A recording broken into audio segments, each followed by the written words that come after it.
Good morning students.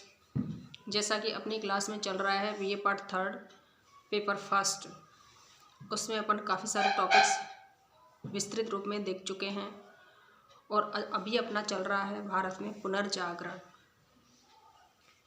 पुनर्जागरण के काफ़ी टॉपिक्स अपने ने देखे हैं बच्चों, और आज की क्लास में अपन देखते हैं पुनर्जागरण यानी पुनः जागृत होना।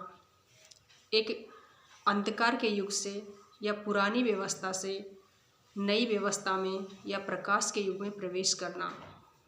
चूँकि हमारे भारतीय संस्कृति में कई ऐसी रूढ़िवादियाँ स्थिति उत्पन्न हो गई थी जिसके कारण भारतीय समाज में काफ़ी सारी बुराइयाँ प्रवेश करने लगी थी। लेकिन पुनर्जागरण के कारण कई सुधारवादी नेताओं ने एक ऐसी स्थिति उत्पन्न करी जिससे कि भारतीय समाज एवं संस्कृति पुनः एक नवीन युग में प्रवेश कर गया। इसके क्या क्या कारण थे वो अपन देख रहे हैं। इसमें अपन देखते हैं भारतीय आंदोलन एक मानवतावादी आंदोलन था। इस आंदोलन के आदर्श वेदों, उपनिषदों और गीता की शिक्षा पर आधारित थे। भारतीय पुनर्जागरण की शुरुआत वैसे देखा जाए तो राजा राम मोहन राय के समय से मानी जाती है। स्वामी विवेकानंद के समय में ये अपनी पराकाष्ठा पर पहुंच गई थी। विवेकानंद का समय 1863 ईस्वी सन से 1902 ईस्वी सन के बीच में रहा था। भारतीय पुनर्जागरण ब्रिटेन की नैतिक, बौद्धिक तथा वास्तुवादी श्रेष्ठता के प्रति एक तरह का एक विद्रोह था। भारतीय संतों या महापुरुषों ने राष्ट्रीय जागरण व धार्मिक आंदोलन का सूत्रपात किया था। लेकिन भारतीय संतों ने पाश्चात्य सभ्यता व शिक्षा की कभी भी उपेक्षा करना उचित नहीं समझा था। भारतीय पुनर्जागरण का मूल स्रोत स्वयं भारत की अंतरात्मा थी। ब्रिटेन विदेशी सभ्यता ने भी परोक्ष रूप से भारतीय पुनर्जागरण को जन्म दिया था। अब हम देखते हैं पुनर्जागरण के कारण।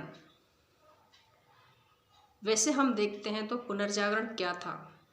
पुनर्जागरण एक तरह का एक पुरानी रूढ़िवादी व्यवस्था का अंत करके एक नई, एक अच्छी सी संस्कारशील और एक नवीन व्यवस्था की शुरुआत मानी गई थी।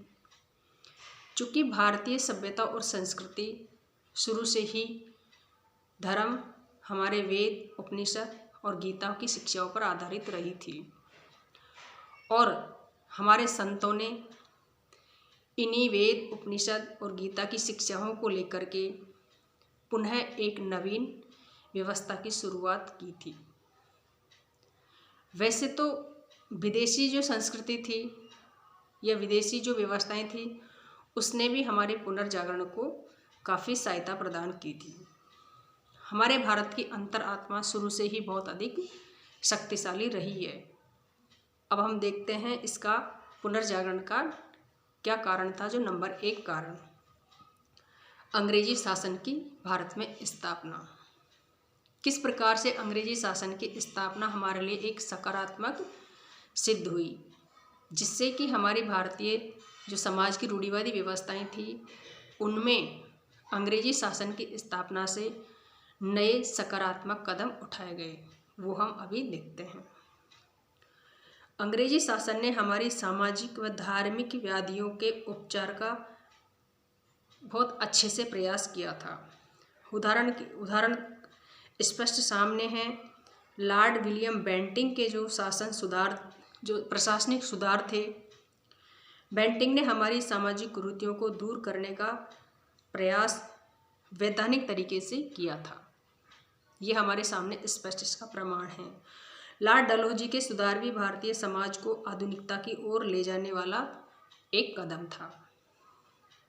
जैसे जैसे अंग्रेज भारत में अपनी शक्ति को संगठित करते गए, वैसे वैसे भारतीय समाज के राजनीतिक तथा नैतिक सुधार के लिए भी वो कृतसंकल्प होते चले गए। इसी में अपन आगे देखते हैं।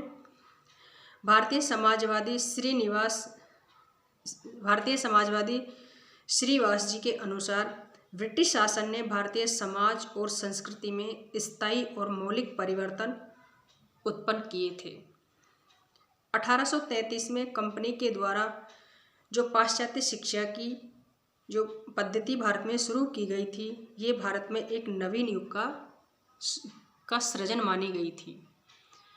वैसे हम देख रहे हैं कि भारत में पुनर्जागरण के क्या कारण थे, जिसमें नंबर 1 कारण है हमारा अंग्रेजी शासन की भारत में स्थापना।